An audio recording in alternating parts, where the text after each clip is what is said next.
CCTV নিয়ে আরজিকরের বুকে স্পেসিফিক্যালি আরজিকর যদি বলতে হয় এবং বিভিন্ন কলেজগুলোতেও যেটা আছে সিসিটিভি নিয়ে কিছু কিছু জায়গায় কাজ শুরু হয়েছে, এটা ঠিক।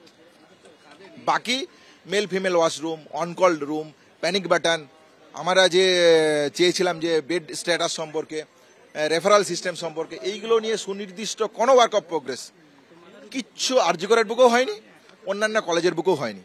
তাহলে সর্বব্য যে এটা মিথ্যে কথা, আজকে কোর্টের অন্দরেও সেটা প্রতিষ্ঠিত হয়েছে। দিনে দুবার ব্যবহার করো স্টপেজ ক্রিম আর নিজেকে রাখো evergreen. Keya Seth aroma therapy stoppage cream আর খুঁজে পাও নতুন আমিকে। মহামান্য সুপ্রিম কোর্ট বলেছেন 50% কাজ 15ই অক্টোবরের মধ্যে করার একটা ভাড়াটিকের জায়গা, খুব সম্ভবত যেটুকু শুনলাম সেই জায়গা থেকে এটা উঠে এসেছে।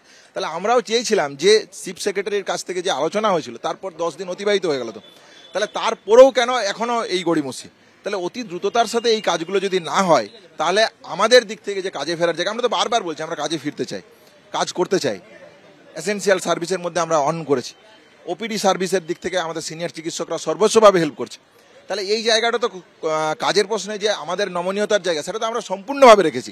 কিন্তু যদি এখনো আমরা ওয়ার্ক অফ প্রোগ্রেসের জায়গাতে এইটুকু জায়গা যদি থেকে থাকে, তাহলে কিভাবে আমরা এসিওর হতে পারি যে কনফিডেন্স বিল্ড আপের কথা বলেছে, সেই কনফিডেন্স কিভাবে গড়ে উঠতে পারে? রাজ্য প্রশাসন কি কোনোভাবে সিবিআইয়ের কাছে এই প্রশ্ন করেছে যে তারা কাজ করতে পারবে কিনা?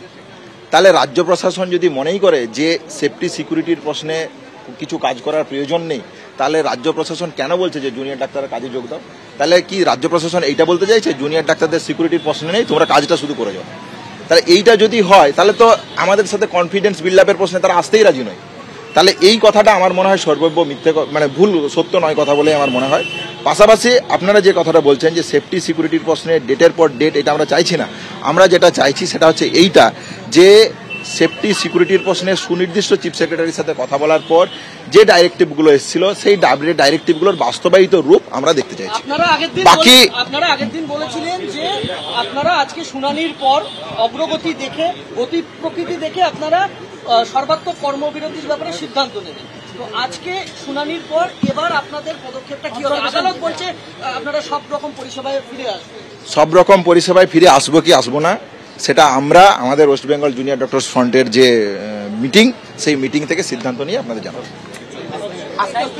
আমার মোবাইলটা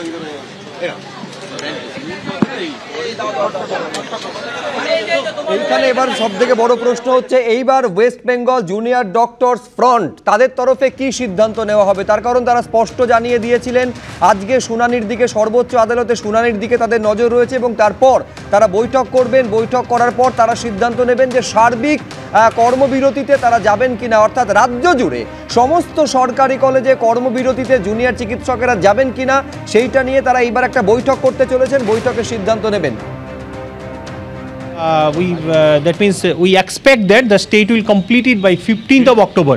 তো 15ই অক্টোবরের মধ্যে অনেস্ট অ্যাটেম্প নেবে এবং কোর্ট সেটা বিশ্বাস করছেন গভর্নমেন্ট অফ ওয়েস্ট বেঙ্গল সেই ইনস্টলেশনটা কমপ্লিট করবে এবং এই পুরো যে পরিকাঠামোগত যে নির্দেশ ছিল সেটা স্টেট গভর্নমেন্ট কমপ্লাই করবেন এবং বাকি জিনিসগুলো কমপ্লিট হবে। নেক্সট শুনানি সম্ভবত আপনার সুপ্রিম কোর্টের এক সপ্তাহ ছুটি থাকছে দশেরার জন্য, দশেরার পর রিওপেনিং হবে। 15th is the possible date of hearing. 15th October possibly. So detailed order will come.